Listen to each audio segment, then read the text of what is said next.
the Notre Dame Fighting Irish have kicked off a game in prime time exactly 50 times in the last 20 years. Have they shined under the lights or wilted from the attention of a national audience? If you've been a fan of the program since the Bob Davey era, you probably won't be surprised by the answer. The Irish are 153 to 96.614 in all games since 1998, but 24 to 26.480 in games that kick off after 8 p.m. Eastern, which is Nielsen's definition of prime time. So the initial answer is, yes, the Irish have underperformed relative to the overall record in games that kick off during prime time. A fairer comparison: the 50 primetime games all have one element in common: they're played away from Notre Dame Stadium. 42 of those games were played at the opponent's home stadium, 8 were neutral site games. The Irish are 41 to 46.471 in away games since 1998, they are 22 to 11.666 at neutral sites in the 20-year period. Ended, that's a 63 to 57.525 record in away and neutral site games.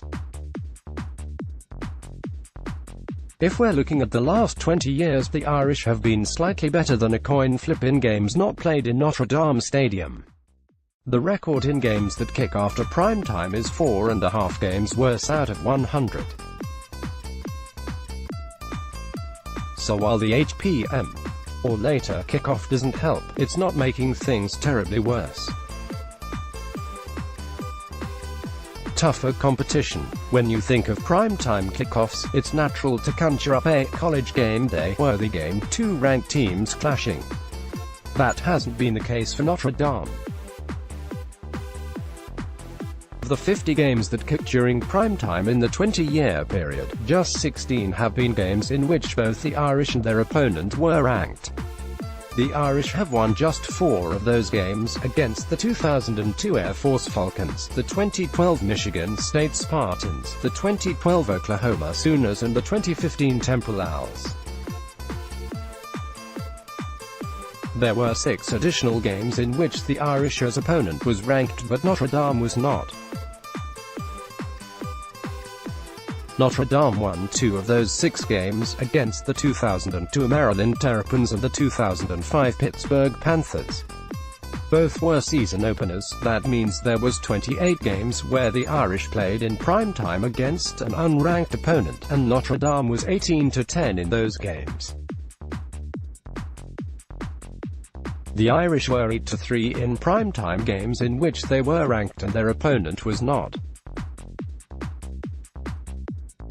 One of those losses was the 2013 game against the Pittsburgh Panthers, when Stephon Tuitt's ejection changed the entire outcome. Comparing coaches, Charlie Weis was 8 to 6.571 in primetime games. That record belies Weis' 1 to 4 record against ranked teams in primetime, however. In terms of big wins in primetime, Weis' first game, a 42-21 victory over Tyrone Willingham, who preceded Weis, was 3 to 3. Kent Baer, who coached the Irish in the Insight Bowl after Willingham was fired, was 0 to 1 in primetime games, as the bowl game was a 9:30 p.m. Eastern kick. Willingham beat 2 ranked teams. Bob Davey, Tyrone Willingham, Kent Baer and Charlie Weis have all moved on. So, as it pertains this year, what is Brian Kelly's record in games that kick during primetime? Kelly is 13 to 10.565 in primetime games. Of those games, 10 came against ranked opponents. Kelly is 3 to 7 against ranked opponents in primetime, beating. Let's look forward at this point. Notre Dame has just one game kicking off in primetime during the 2018 season, October 27 versus Navy. The Irish beat the Midshipmen 49-34 in the only game between these two teams that kicked in prime time during the last 20 years. It's a safe bet the Navy game won't be the only primetime kickoff game.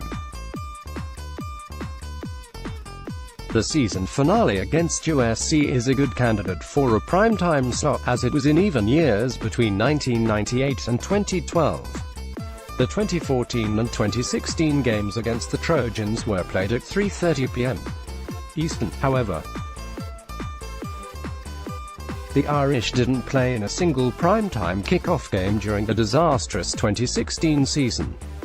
The last time it played in just one primetime game was 2007, 3 in 2017, 2 in 2015, 3 in 2014, 3 in 2013, 5 in 2012, 4 in 2011 and 3 in 2010. Final thoughts: if you wanted to determine whether Notre Dame chokes during primetime, you'd have to define choke. The Irish spotting Clemson 14 points in the first 7 minutes of a Big Top 12 matchup in 2015 is a choke. Ditto to the Irish spotting 34 to Miami without an answer last season. The Irish losing to Michigan in 2011 when up 17 entering the final quarter, sadly, also feels like a choke. But would you say the same about the 2014 Florida State game? Or the 2013 Michigan game, where the Irish were tied within a single score for most of the game, but never ahead? Asterisk, asterisk, asterisk. Games that kick during primetime aren't the only games played during primetime. The Irish are 42 to 38.525 in games that kick off during 5 p.m. or later, which means at least one part of the game was played during primetime. That brings 12 home games into the equation, including last year's games against the Georgia Bulldogs, Miami, Ohio Redhawks and USC. Asterisk, asterisk, asterisk. Road games are problematic, because they involve travel. All travel, however, is not created equal. There's 113 miles between South Bend and Evanston Hill, where the Irish will play the Northwestern Wildcats next November. 3. The week prior, it'll take airplanes, not buses, to make the 2,156-mile jaunt to face Navy at San Diego's SDCCU Stadium. Changing time zones may be a factor in this equation of whether the Irish choke at night. For this article, however, it hasn't been accounted for. Asterisk, asterisk, asterisk. Thanks to @IrishRoute12 for inspiring this article.